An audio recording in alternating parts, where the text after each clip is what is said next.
कि भगवान कृष्ण अपने स्मरण की महत्ता पर बल देते हैं। महामंत्र हरे कृष्ण का जप करने से कृष्ण की स्मृति हो आती है। भगवान के शब्दों अर्थात ध्वनि के जप पर तथा श्रवण के अभ्यास से मनुष्य के कान, जीभ तथा मन व्यस्त रहते हैं। यह ध्यान का अभ्यास अत्यंत सुगम है और इससे परमेश्वर को प्राप्त करने में सहायता मिलती है। हरे कृष्णा। जय श्रील प्रभुपाद की जय, गुरु महाराज की जय।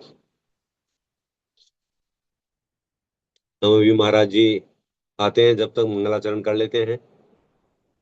ओम ज्ञानतिमिरन्धस्य ज्ञानाञ्जनशलाकया चक्षुरुन्मीलितं येन तस्मै श्रीगुरुवे नमः। श्रीचैतन्यमनोभीष्टं स्थापितं येन भूतले स्वयं रूप कदा मह्यं ददाति स्वपदान्तिकं। वन्देऽहं श्रीगुरो श्रीयुतपदकमलं श्रीगुरून् वैष्णवांश्च श्रीरूपं साग्रजातं सैगण रघुनाथामृतं तं सजीवं सावधेतं सावधूतं परिजनसहितं कृष्णचैतन्यदेवं श्रीराधा कृष्णपादान् सैगण ललिता श्रीविशाखान्वितांश्च। हे कृष्णा करुणा सिंधु दीनबंधु जगतपते गोपेश गोपिका कांत राधा कांत नमस्तुते। तप्त कांचन गौरांगी राधे वृंदावनेश्वरी ब्रजभानुसुते देवी प्रणमामि हरिप्रिय। वाञ्छाकल्पतरुवृक्ष कृपा सिंधु भयेव च पतितानां पावनेभ्यो वैष्णवेभ्यो नमो नमः। जय श्री कृष्णा चैतन्य प्रभु नित्यानंद श्री अद्वैत गदाधर श्रीवासादि गौर भक्त वृंद। हरे कृष्णा कृष्ण कृष्ण हरे हरे, हरे राम राम राम हरे हरे। हरे कृष्ण। तो अभी महाराज जी का वेट कर रहे हैं, जब तक सभी भक्तगण ध्यान पूर्वक जप करते रहें। हरे कृष्ण।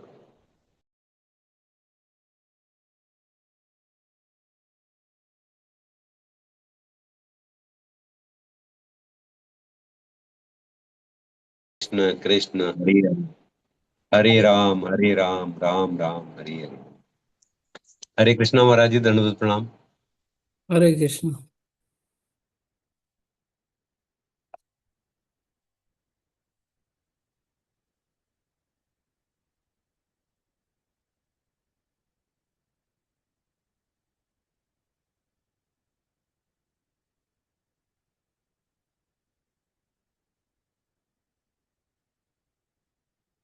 तेईसवें श्लोक में चौथा अध्याय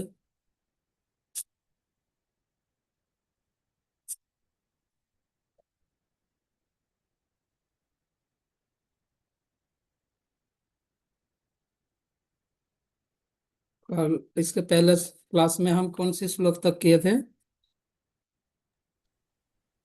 33 कर लिया था महाराज जी, 34 करेंगे ओके। भगवान का निष्कर्ष।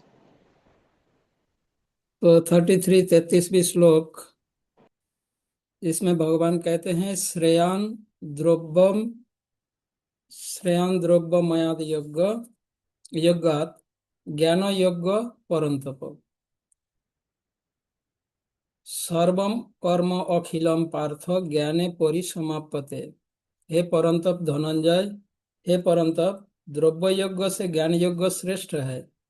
हे पार्थ, अंततोगत्ता सारे कर्म यज्ञ का अवसान दिव्य ज्ञान में होता है। 33वीं श्लोक तक भगवान ने जो शिक्षाएं दिए हैं, जिसका निष्कर्ष यह निकलता है कि यज्ञ अनुष्ठान का पारपास उद्देश्य क्या है? दिव्य ज्ञान के स्तर पर स्थिर होना, दिव्य ज्ञान में स्थित होना, यही यज्ञ अनुष्ठान का उद्देश्य है। और जब दिव्य ज्ञान में स्थित होंगे तो व्यक्ति क्या करेंगे? दिव्य ज्ञान में स्थिर होने से तब उनका कर्म सब ब्रह्ममय कर्म होगा, तब वो ब्रह्ममय कर्म अकर्म करने में वो सक्षम होंगे। और वैसे अकर्म करने पर वो भगवत धाम को प्राप्त करेंगे। तो यज्ञ कर्म का उद्देश्य यही है,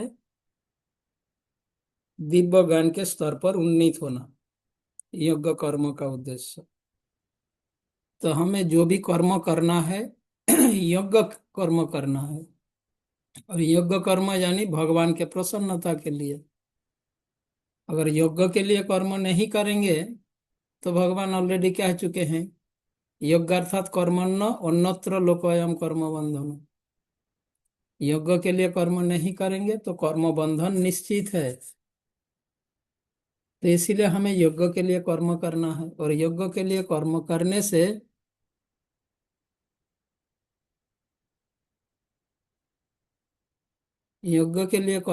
से क्या होगा, दिव्य ज्ञान के स्तर पर उन्नीत होंगे। और अगर ऐसा नहीं करता तो ये मानव जीवन, मनुष्य जीवन में क्या होगा, वो अज्ञान में कर्म करते रहेंगे, यज्ञ नहीं होगा।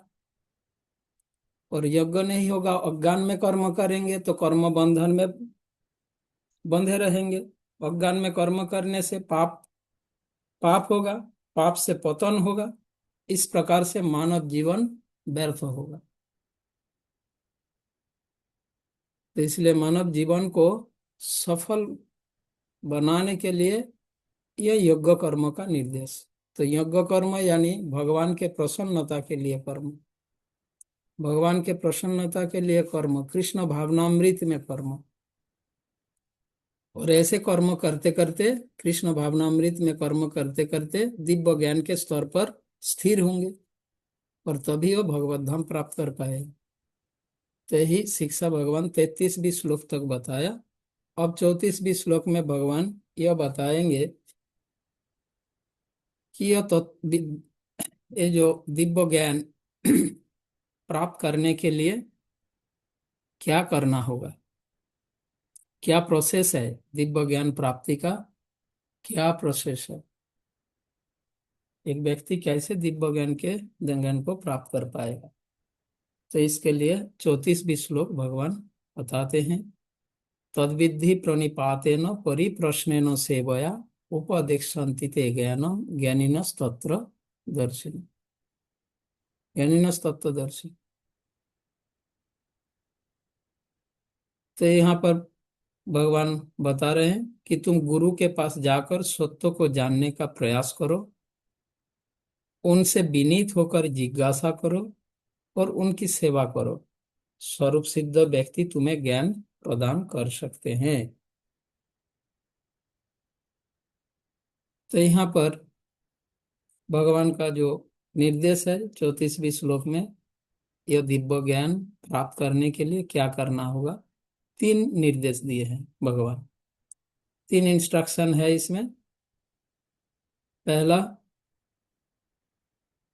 गुरु के पास जाकर प्रणिपातेन, प्रणिपात करना,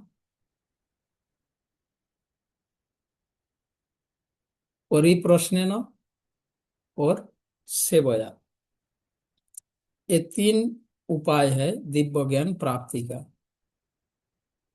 कौन देंगे, गुरु, तत्वज्ञानी तत्वद्रष्टा गुरु यह दिव्य ज्ञान प्रदान करेंगे। तो इसलिए तत्वद्रष्टा प्रामाणिक गुरु के समक्ष जाना है, उनके पास जाना है। तुम गुरु के पास जाकर सत्य को जानने का प्रयास करो। ठीक है, सत्य को जानने का प्रयास करो। तो कैसे, विधि शब्द का अर्थ प्रयास करो, जानो। तो 4 इंस्ट्रक्शन यहाँ पर, यह दिव्य ज्ञान प्राप्ति का प्रयास करो, प्रणिपात करो, गुरु के पास जाओ, दिव्य ज्ञान जानने का प्रयास करो। फिर दूसरा इंस्ट्रक्शन प्रणिपात, तीसरा है परिप्रश्न और चौथा है क्लास क्लास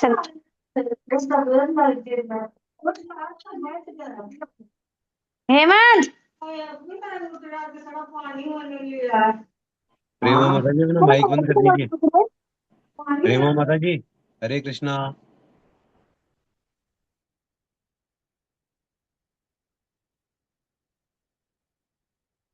जितने भी निर्विशेष रूप में जयन किया है वो कोई क्लास सुनने के लिए नहीं किया है। मेरा यह रियलाइजेशन है। जो वीडियो ऑफ है और जयन है तो वो क्लास सुनने की पर्पस में मुझे नहीं लगता। ऐसा मुझे लगता है कि घर का काम भी चलेगा, बात भी करेंगे, क्लास भी सुनेंगे। प्रेमा माता जी अभी सिर हिलाया पर उन्हीं का ही तो डिस्टरबेंस आया।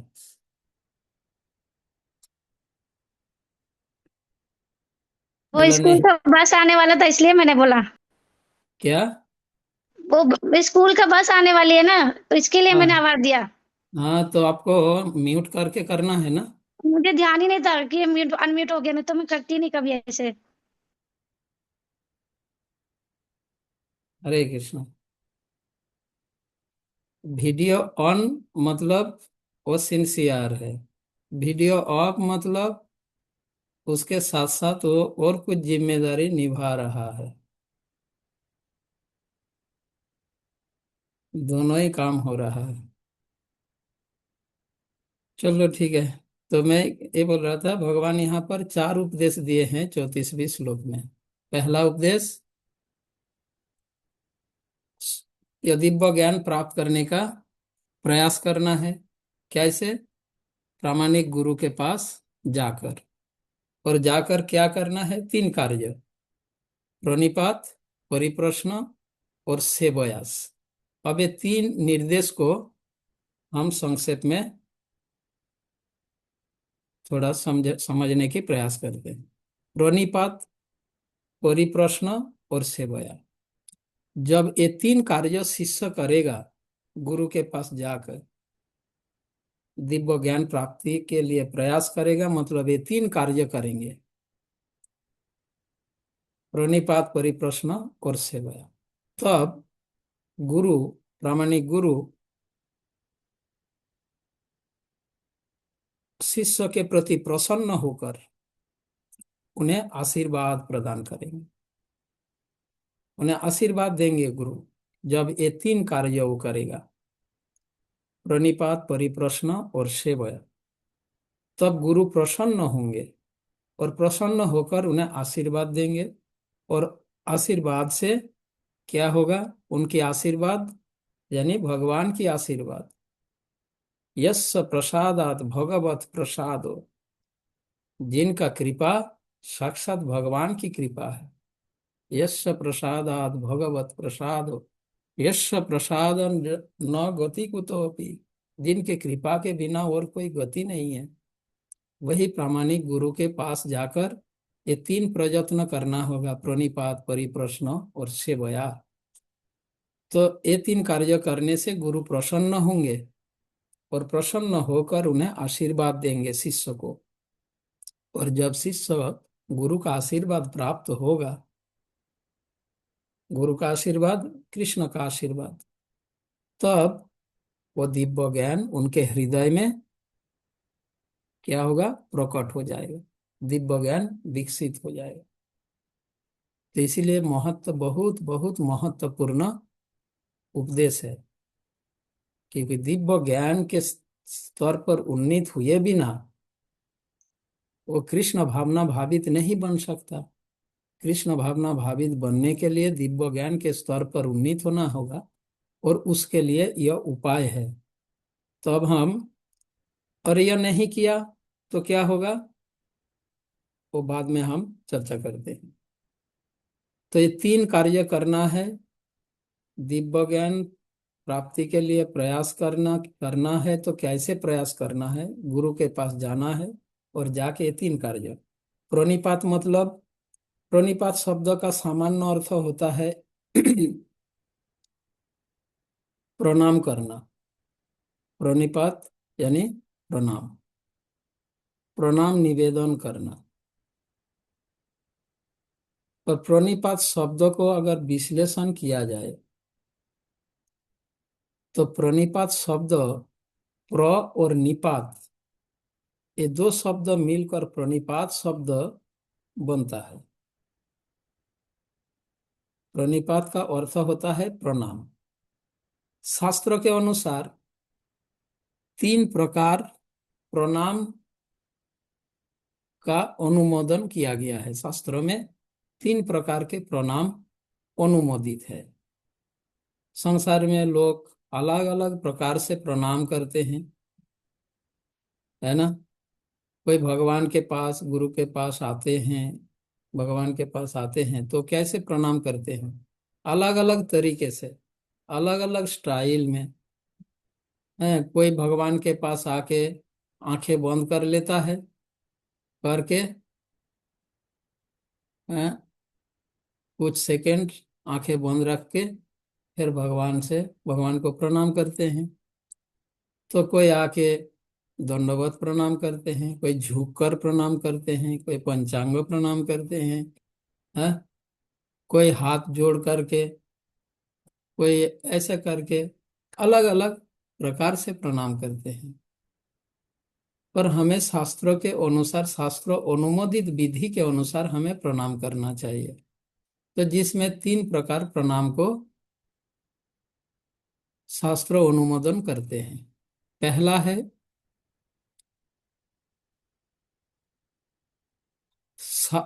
अष्टांग प्रणाम या दंडवत प्रणाम। अष्टांग प्रणाम, इसमें यह विधि क्या है? शरीर के 8 अंग एक दंड की भांति जमीन पे, जमीन स्पर्श करेगा, अष्टांग प्रणाम। तो ये अष्टांग प्रणाम में शरीर के 8 अंग जमीन स्पर्श होगा। 8 अंग क्या क्या है? सिर, दोनों भुजाएं 3 हो गया, छाती 4 हो गया, और दोनों पैर 6 हो गया, मन और इंद्रिय।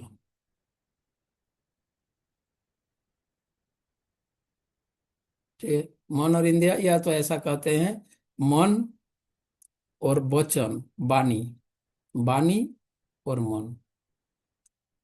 मन, वचन यानी वाणी, और शरीर के 8 अंग, कोमर से लेकर छाती तक और पैरों से कोमर तक 2 अंग हो गया, 2 पैर कोमर तक, कोमर से छाती तक 3, सिर 4, दोनों भुजाएं 6, और वचन और मन। ये 8 भगवान को, गुरु को, ये 8 समर्पित करना होता है।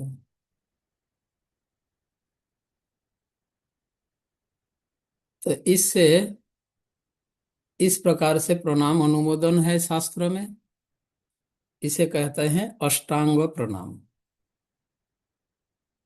कहीं कहीं शास्त्र में ये अष्टांग प्रणाम को इस प्रकार से भी बताया गया है: 2 पैर, 2 जंघा, छाती 4, 1 5 हो गया, 2 भुजाएं 7 और सिर 8। ये 8 अंगों को भूमि स्पर्श करना होता है, और मन और वाणी के द्वारा प्रणाम करना होता है। विनम्रता से मन और वाणी को भी प्रयोग करना होता है। तो ऐसा भी कहीं कहीं शास्त्र में बताया गया है, ये अष्टांग प्रणाम। दूसरे प्रकार अनुमोदित प्रणाम विधि यह है पंचांग प्रणाम। ये जो अष्टांग प्रणाम, ये महिलाओं के लिए अनुमोदित नहीं है। ठीक है, महिलाओं के लिए अष्टांग प्रणाम वर्जित है। महिलाओं के लिए पंचांग प्रणाम। तो अष्टांग प्रणाम हुआ। अब पंचांग, 5 अंग, 2 पैर, 2 भुजाएं और सिर, इसके साथ साथ मन और वाणी, ये तो रहेगा। तो 5 अंग, 2 पैर, दो भुजाएं और सिर, ये 5 अंगों को भूमि जमीन स्पर्श करना होता है। फिर विनम्रता से मन और वाणी के द्वारा प्रणाम करना, मन और वचन से। तीसरे प्रकार के प्रणाम है नौतांग प्रणाम। नौत मतलब झुकना, झुक कर प्रणाम करना। ठीक है, इसे कहते हैं नौतांग। शास्त्र में यह भी निर्देश है एक भक्तों के लिए, एक वैष्णव के लिए, एक वैष्णव को गुरु और भगवान को सर्वदा अष्टांग या पंचांग प्रणाम करना है। ये झुक कर नौतांग प्रणाम अनुमोदित नहीं है, पर किसी विशेष परिस्थिति में किया जा सकता है। अन्यथा गुरु और कृष्ण के लिए पंचांग और अष्टांग प्रणाम ही करने का निर्देश है। महिलाओं के लिए पंचांग और जेंट्स के लिए अष्टांग।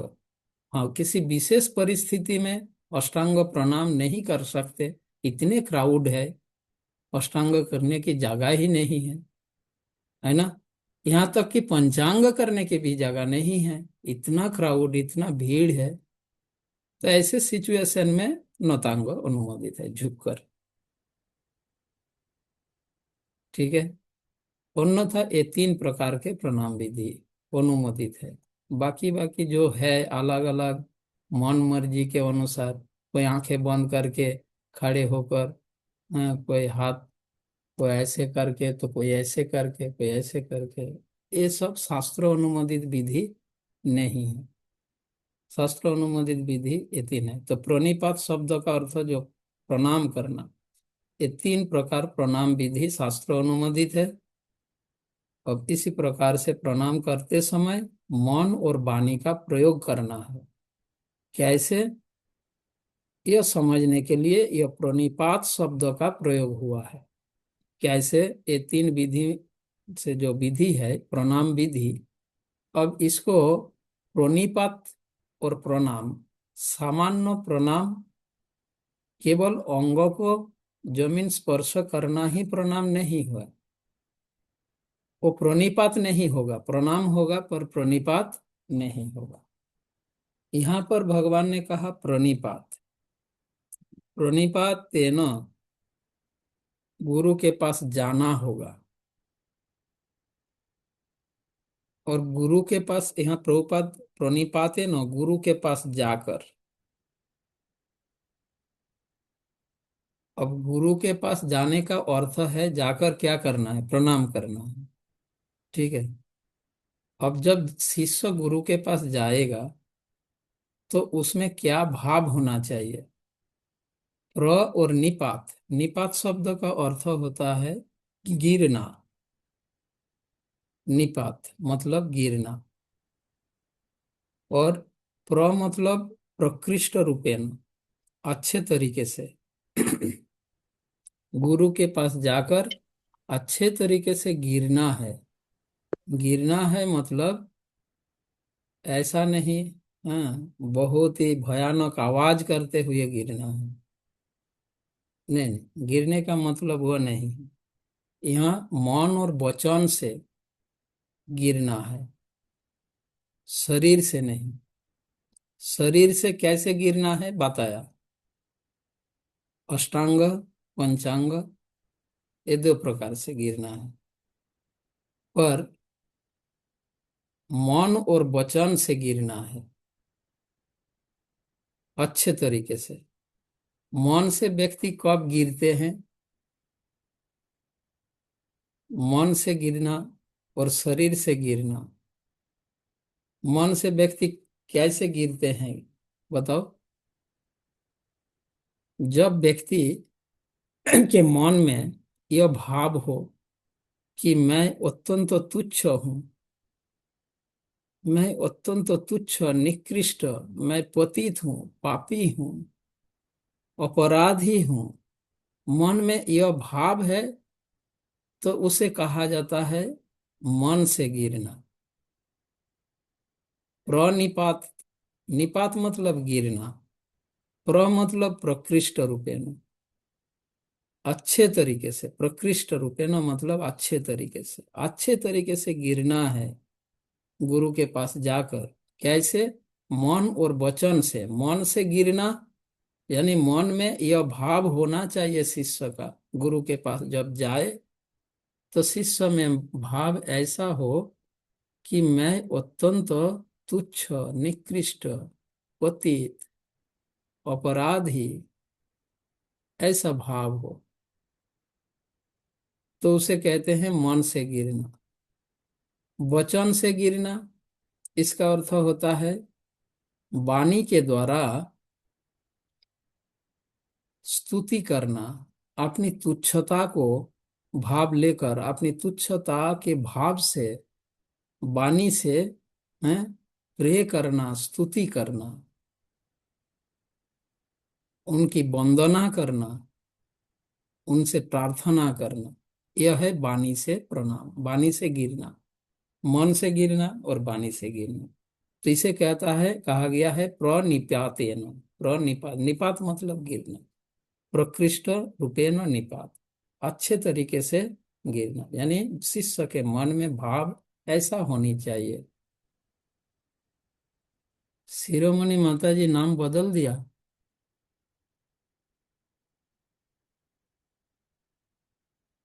ना, कोई और है? समझ नहीं आया। तो, हाँ, तो प्रणिपात। और दूसरा है, दूसरा सिस्टम, दूसरा कार्य जो निर्देश है प्रणिपात परिप्रश्न।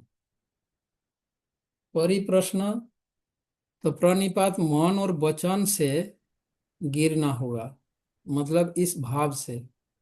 कभी कभी भक्त प्रणाम तो करते हैं, पर मन से गिरा हुआ भाव, पतित तुच्छता की भावना नहीं होता, तो वो प्रणाम तो हुआ पर प्रणिपात नहीं हुआ।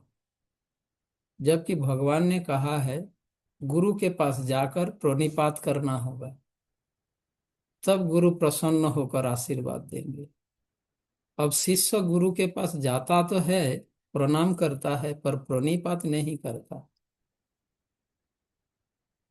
गुरु के पास जाकर अपने मन के अंदर अपना श्रेष्ठता की भाव रहता है कि मैं कितना श्रेष्ठ हूँ, कितना महान हूँ, मेरे जैसे, हाँ, महान व्यक्ति, श्रेष्ठ व्यक्ति और कोई नहीं, मैं गुरु का सबसे बेस्ट डिसाइपल हूँ,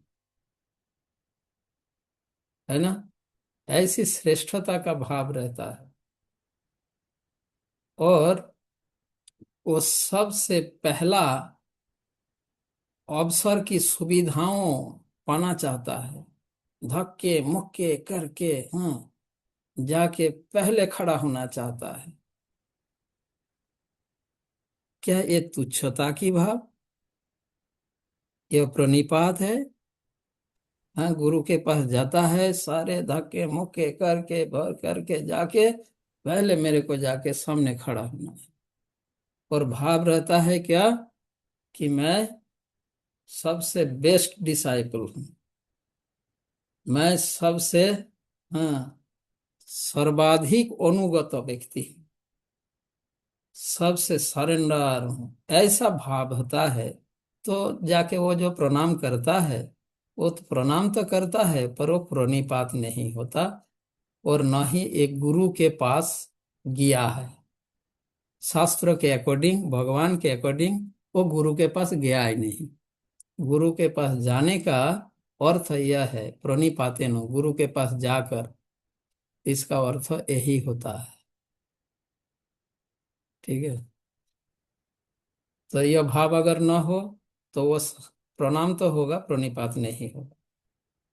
तो ये अच्छा से समझना है, गुरु के पास, कृष्ण के पास जब जाए तो मन और वचन से यह तुच्छता की भाव रहे।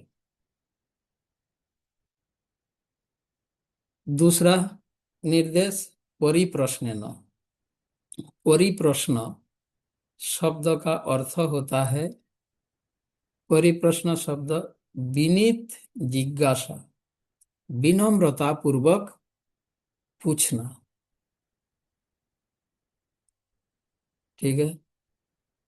कभी कभी शिष्य गुरु से पूछते हैं पर इसमें विनम्रता भाव नहीं होता, मन में विनम्रता की भाव नहीं होता।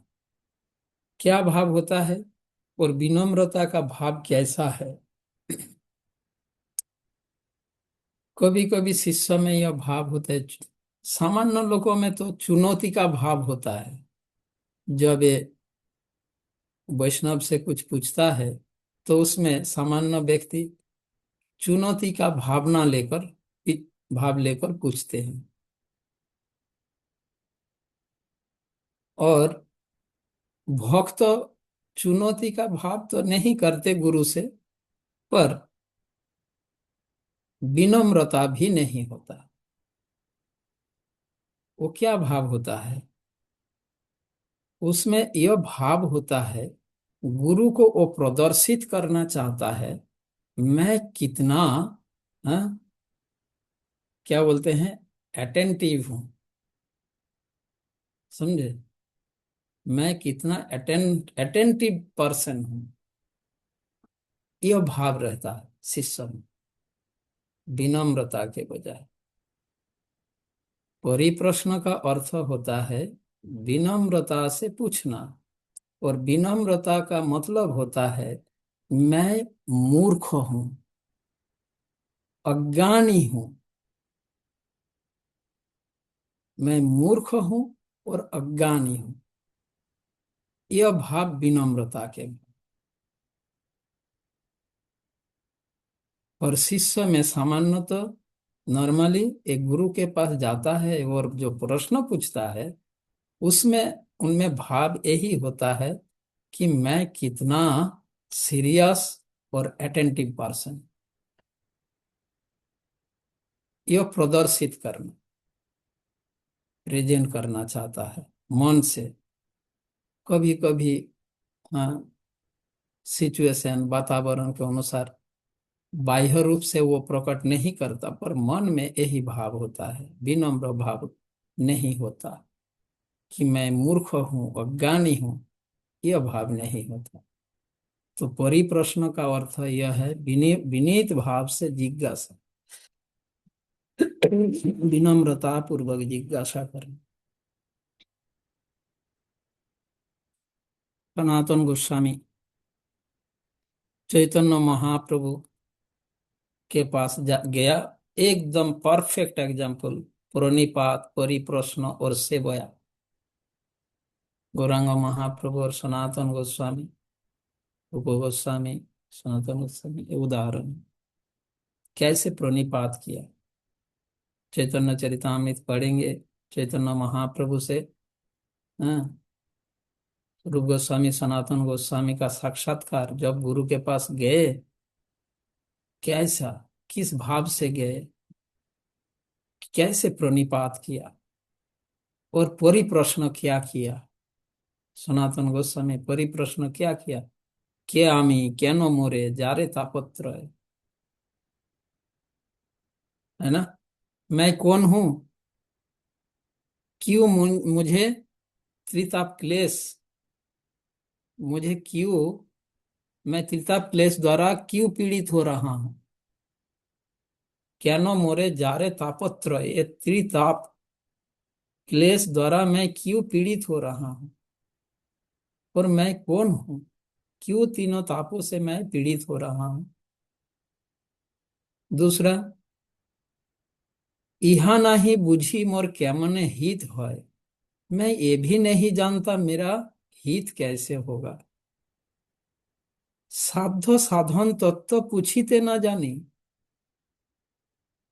साध्य क्या है, जीवन का लक्ष्य क्या है, और वो लक्ष्य प्राप्ति का उपाय क्या है। साध्य मतलब जीवन के लक्ष्य, और साधन मतलब लक्ष्य प्राप्ति का उपाय।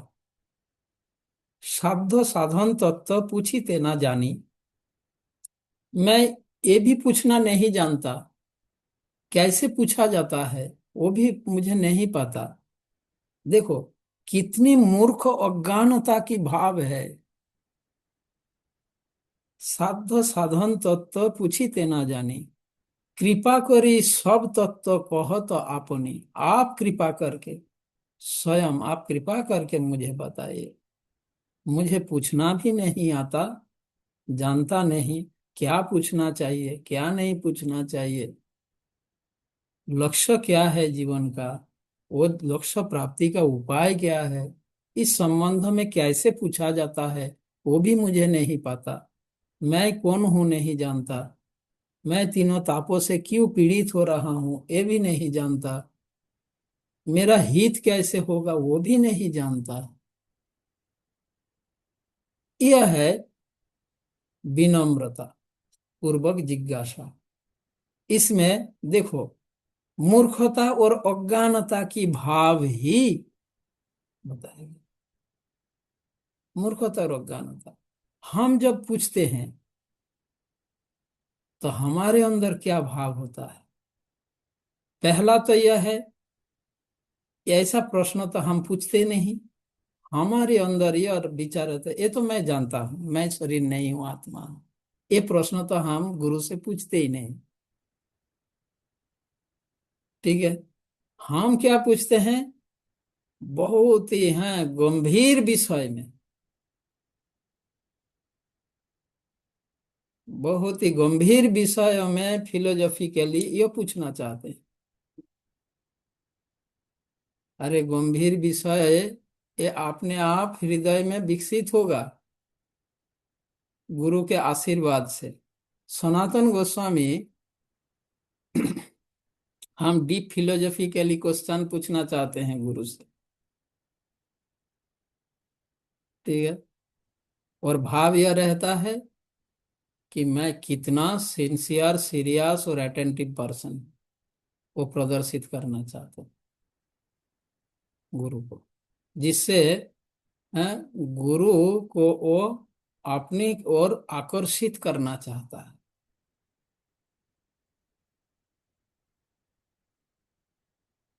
यह भाव रहता है। सनातन गोस्वामी ने पूछा कि मैं कौन हूं, क्या वो नहीं जानते थे।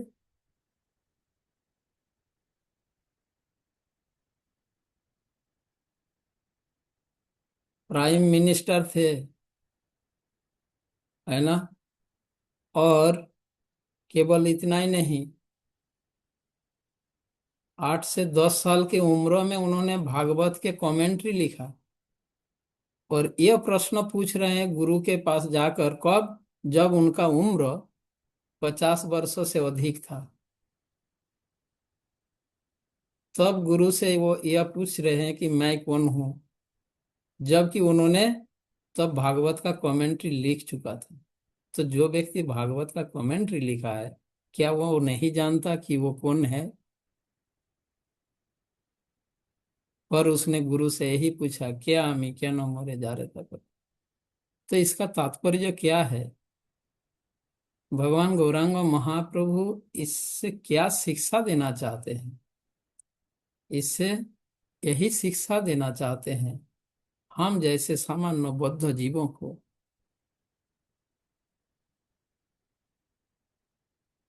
कि हमें गुरु से सुनना होगा।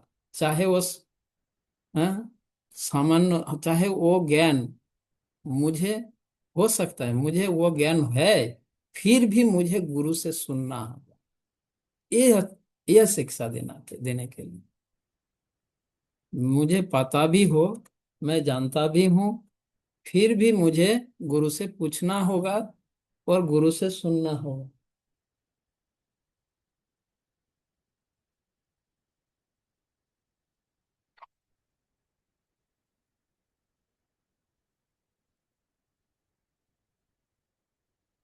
तो यही शिक्षा देने के लिए सनातन गोस्वामी ने ऐसे पूछा, मैं कौन हूं। हम तो ऐसा प्रश्न पूछते नहीं, हम सोचते हैं ये तो मैं जानता हूँ। नहीं, जब तक हम गुरु से नहीं सुनेंगे तब तक वो ज्ञान ज्ञान ही रहेगा, कभी रियलाइज नहीं होगा। गुरु के मुंह से सुनने से ही वो ज्ञान रियलाइज हो पाएगा, रियलाइज कर पाएगा अपने हृदय में। तो ये परिप्रश्न का मतलब यह जो संक्षेप में मैंने बताया, परिप्रश्न का अर्थ होता है विनम्रता पूर्वक जिज्ञासा, आत्मकल्याणकारी प्रश्न जिज्ञासा। हमें ज्ञात विषयों में भी जिज्ञासा करना, जब तक हम गुरु से नहीं सुनेंगे तब तक वो ज्ञान रियलाइज नहीं हो। इसलिए गुरु से पूछना है। और इस भाव से परिप्रश्न, परिप्रश्न शब्द का एक और अर्थ होता है, परि मतलब चारों ओर से, सभी प्रकार से, आत्मकल्याण के लिए सभी प्रकार से। परि जैसे हम कहते हैं परिसीमा, परिसीमा मतलब चारों ओर से, परिधि परिसीमा, है ना। तो परि शब्द का अर्थ होता है चारों ओर से, हर तरीके से, कल्याणकारी, श्रेय के लिए, श्रेय के लिए, कल्याण के लिए, सभी प्रकार से, चारों ओर से, यह पूछना है। तो इसे कहा गया परि शब्द। और प्रश्न मतलब जिज्ञासा, सभी प्रकार से जिज्ञासा करना चारों ओर से।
परिप्रश्न।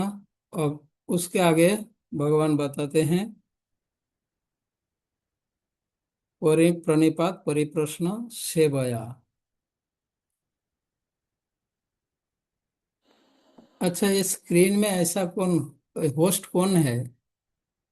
ये जगन्नाथ, ये मेन स्क्रीन में आ रहा है, ऐसा क्यों कर रहे हैं? ऑडियंस मुझे दिख नहीं रहा है।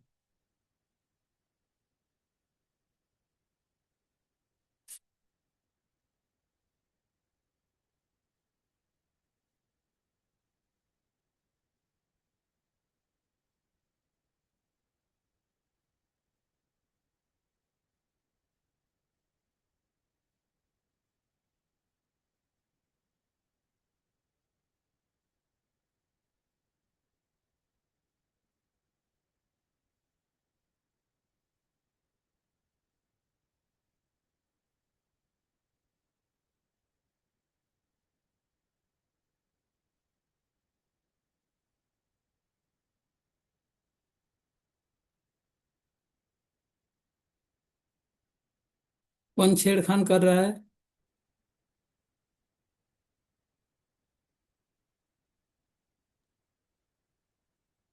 तो किसी कोई वीवो के फोन से आ रहा था वो नंबर पहले, अभी नहीं आ रहा।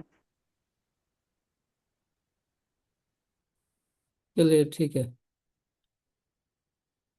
तो तीसरा निर्देश भगवान का, सेवया। सेवया शब्द का अर्थ सेवा करना। सेवया यानी निष्कपट सेवा के द्वारा, निष्कपट सेवा। शिष्य कभी कभी गुरु की सेवा तो करते हैं, पर कपटता के साथ। निष्कपट सेवा, सेवया का अर्थ निष्कपट भाव से सेवा करना। जैसे कि कपट भाव से सेवा और निष्कपट सेवा, ये दोनों में क्या अंतर है? सेवया का अर्थ निष्कपट सेवा। निष्कपट और कपट दोनों में क्या अंतर है? निष्कपट में क्या भाव होता है और कपटता में क्या विशेषता है? कपटता मतलब दिखावा, जो वो रियल में नहीं है, दिखावा करना। और निष्कपट मतलब होता है रियलिटी, वो जो नेचर है। निष्कपट मतलब नेचर। कपटता मतलब दिखाना कुछ और है कुछ और, उसे कपटता कहा जाता है। मेरा ही वॉइस वापस आ रहा है। बद्री प्रसाद सैनी जी अनम्यूट है।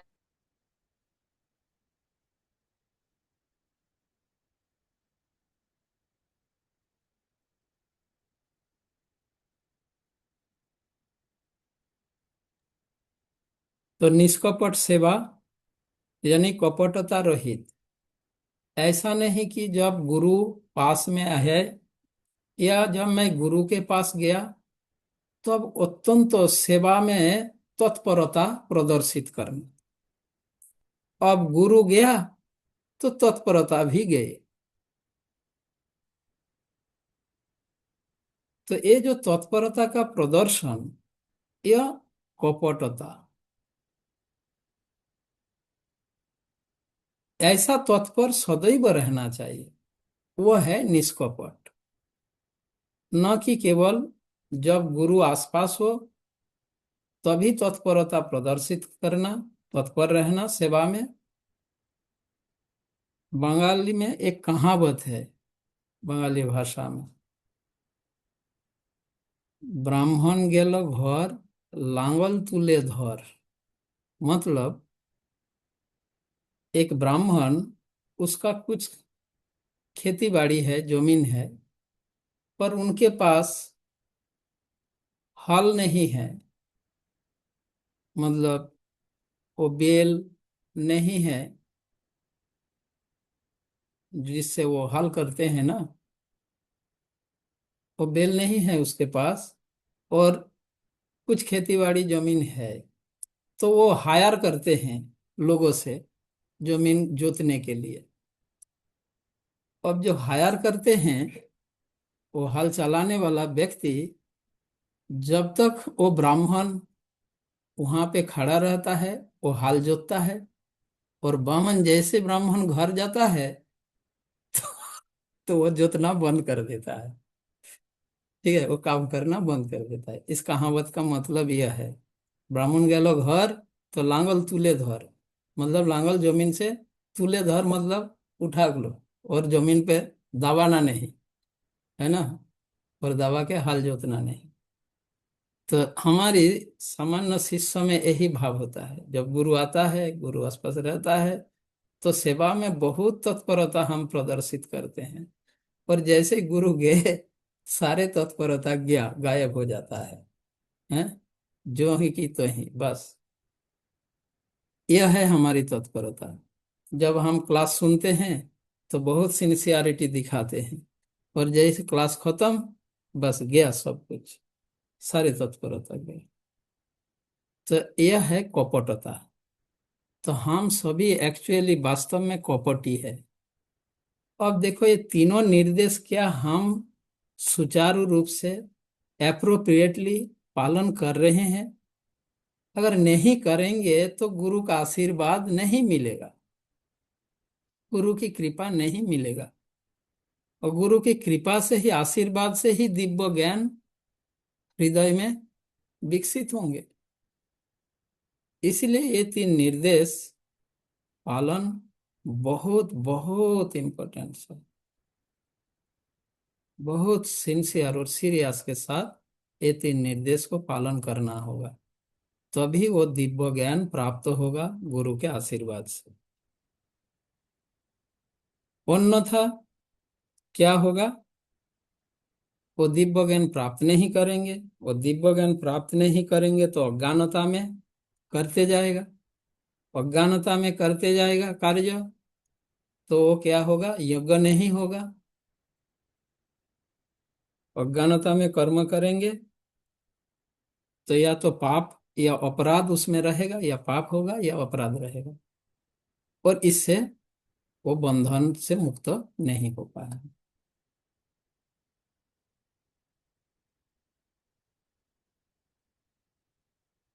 और अगर ये 3 निर्देश को एप्रोप्रिएटली फॉलो करेगा शिष्य, तो तत्व ज्ञान यानी दिव्य ज्ञान प्राप्त होगा, और गुरु के आशीर्वाद से। तो इस प्रकार से वो मुक्त होगा। अब 36, 37, 38, सॉरी 35 श्लोक। यद्ज्ञाता न पुनर्मोहम एवं यास्यसि पांडव येन भूतान्न अशेषानि द्रक्ष्यात्मन्नथो मयि। स्वरूप सिद्ध व्यक्ति से वास्तविक ज्ञान प्राप्त कर चुकने पर तुम पुनः कभी ऐसे मोह को प्राप्त नहीं होंगे, क्योंकि इस ज्ञान के द्वारा तुम देख सकोगे कि सभी जीव परमात्मा के अंश स्वरूप है, अर्थात वे सब मेरे हैं। भगवान कह रहे हैं ये सब मेरा ही है, सारे जीवात्मा।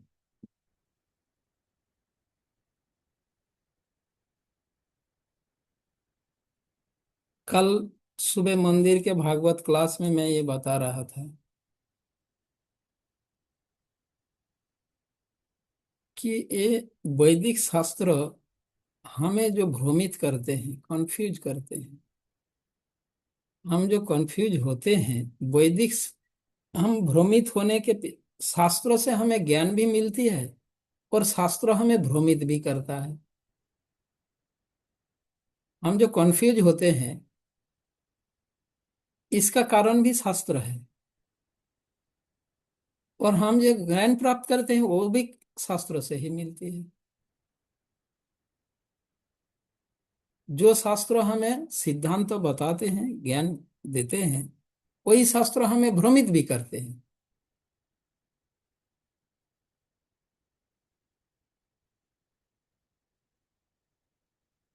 कल के भागवत क्लास में मॉर्निंग में मैं यही बता रहा था।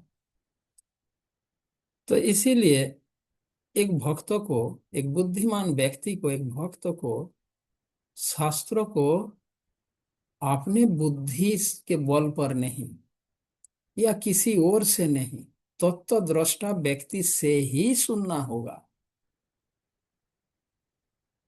तभी शास्त्रों को हम समझ पाएंगे। अन्यथा शास्त्रों को समझ पाना असंभव है। यह शिक्षा 34वें श्लोक में बताया। फिर 35वें बताते हैं, स्वरूप सिद्ध व्यक्ति यानी प्रामाणिक गुरु व्यक्ति से वास्तविक ज्ञान प्राप्त कर चुकने पर तुम और पुनः को भी ऐसे मोह को प्राप्त नहीं होंगे और भ्रमित नहीं होंगे। तो अब तुम जान सकोगे कि सभी जीव हैं परमात्मा के अंश स्वरूप है, मतलब मेरे अंश स्वरूप, मेरा ये अंश है, और तब मोहित नहीं होंगे, अज्ञानता नहीं आएगा, कोई भेदभाव नहीं, कोई द्वंद्व भाव नहीं रहेगा। पर सामान्य बुद्धि से व अपने प्रयास से हम शास्त्र नहीं समझ सकते, तत्वद्रष्टा व्यक्ति से ही सुनना होगा, अन्यथा शास्त्र समझ पाना संभव नहीं है, इम्पॉसिबल, नहीं समझ सकते।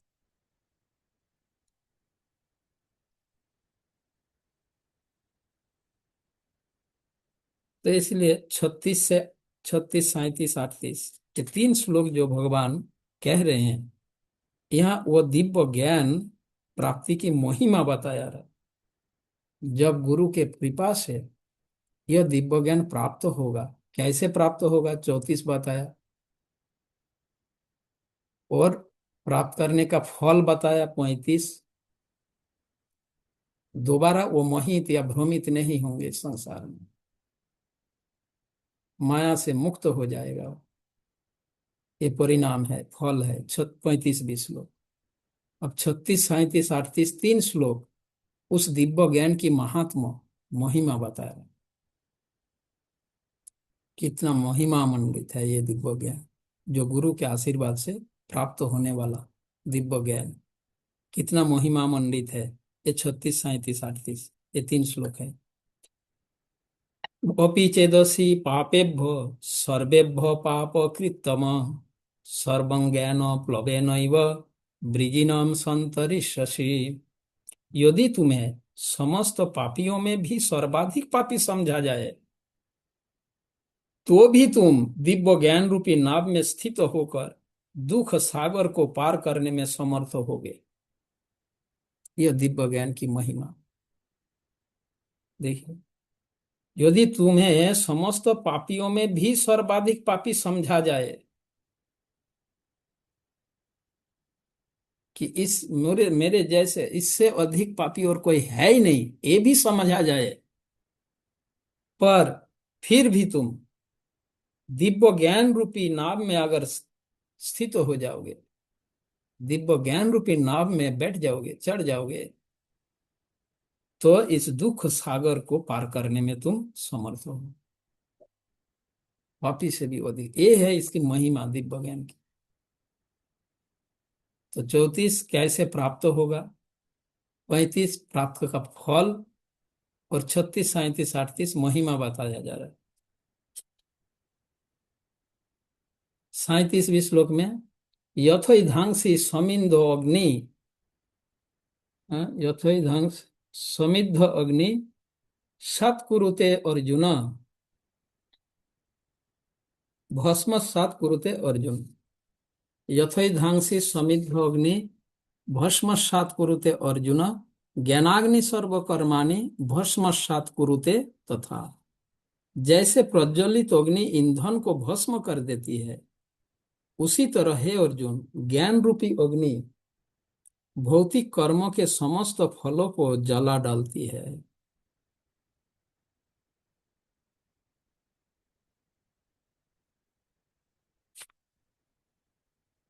यानी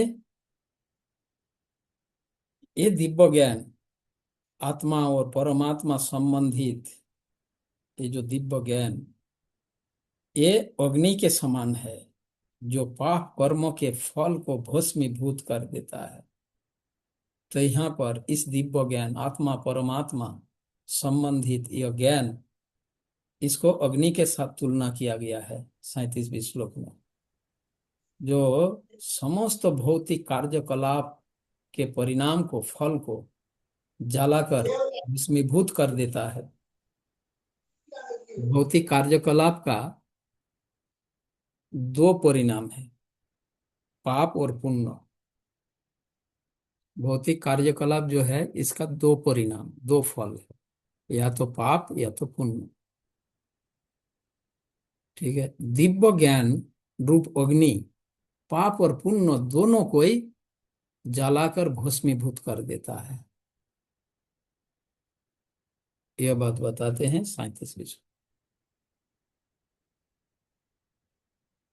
यानी वर्तमान जीवन, पूर्व जीवन और अगले जीवन के,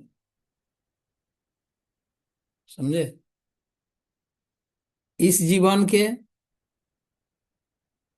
पूर्व जीवन, पूर्व पूर्व जीवनों के, सभी समस्त जीवनों के, और अगले जीवनों के भी।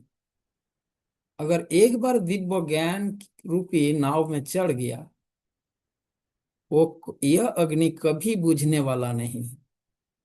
एक बार दिव्य ज्ञान प्राप्त हो गया तो ये आग कभी नहीं बुझने वाला, ये ऐसा अग्नि है, ये ज्ञान अग्नि ऐसा है। तो इसलिए पूर्व पूर्व जीवन के भौतिक कर्मों के फल, पाप और पुण्य दोनों ही, और इस जीवन के और अगले अगले जीवन जगत जो भी जन्म होगा उसका भी ये अग्नि जलाकर भस्मीभूत कर देगा। तो सोचिए ये दिव्य ज्ञान प्राप्त करना कितना महत्वपूर्ण है। ये इतना महिमा मंडित है, समस्त जन्मों के भौतिक कर्मों के फल को ये भस्मीभूत कर देता है। और इसमें एक प्रश्न आप लोगों का होना चाहिए पर हुआ नहीं और टाइम भी नहीं है। पाप और पुण्य का बात बताया मैंने, और अपराध का, ऑफेंस का क्या हो, ठीक है, क्या वो दिव्य ज्ञान उसे समाप्त कर सकता है? नहीं। तो वो कैसे होगा? तो ये बात कल हम बताएंगे। फिर 38वें श्लोक बताते हैं, न ही ज्ञानेन सदृशम पवित्रम इहम विद्यते, पवित्रम इह विद्यते तत्स्वयं योग संसिद्ध काले आत्मनि विन्दति। इस संसार में दिव्य ज्ञान के समान कुछ भी उदात्त तथा शुद्ध नहीं है।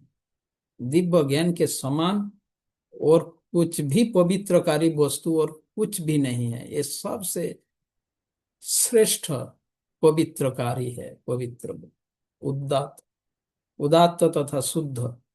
ऐसा ज्ञान समस्त योग का परिपक्व फल है। जो व्यक्ति भक्ति में सिद्ध हो जाता है वह यथा समय अपने अंतर में इस ज्ञान का आस्वादन करता है।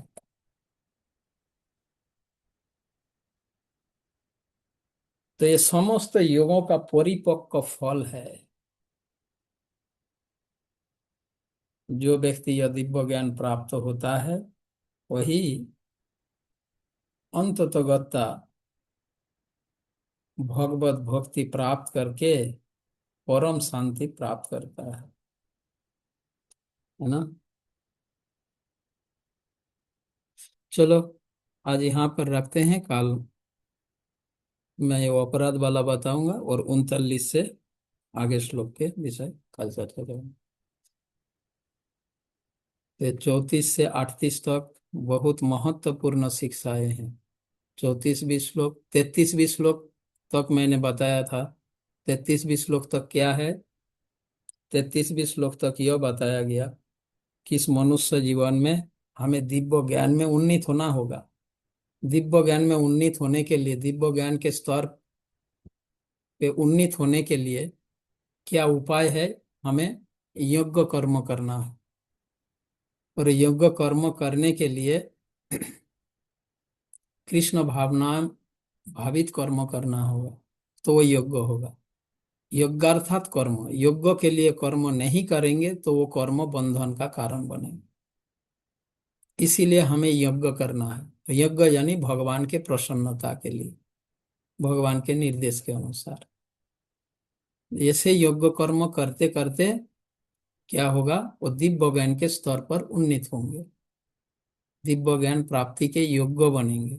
अब यह दिव्य ज्ञान कैसे प्राप्त किया जाएगा? वो 34वीं श्लोक उसका उपाय बताया गया। दिव्य ज्ञान प्राप्ति के योग्य बनेंगे जब वो यज्ञ कर्म करेगा। यज्ञ कर्म करते करते दिव्य ज्ञान प्राप्त करने का योग्यता प्राप्त होगा। ठीक है। जैसे एक विद्यार्थी वो जब स्टडी करेगा तो वो एंट्रेंस एग्जाम में बैठने का योग्य होगा। एंट्रेंस एग्जाम देने के लिए क्या प्रिपरेशन करना है? वो है 34वीं श्लोक।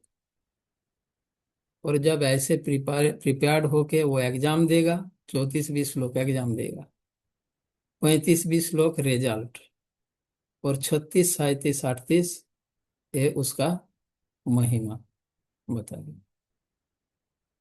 ठीक है, हरे कृष्ण। जय श्रील प्रभुपाद की जय।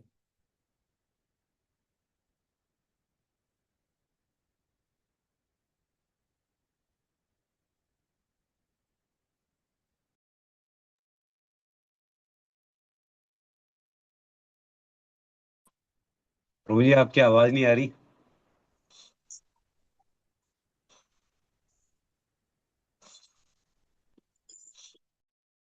भी आ रही हाँ भी अब आ आ रही। रही। अब आ रही। हरे कृष्ण कृष्ण कृष्ण हरे हरे, हरे हरे राम राम। राम हरे राम राम राम हरे। हाँ, लीव कर चुके हैं पहले ही। ठीक है।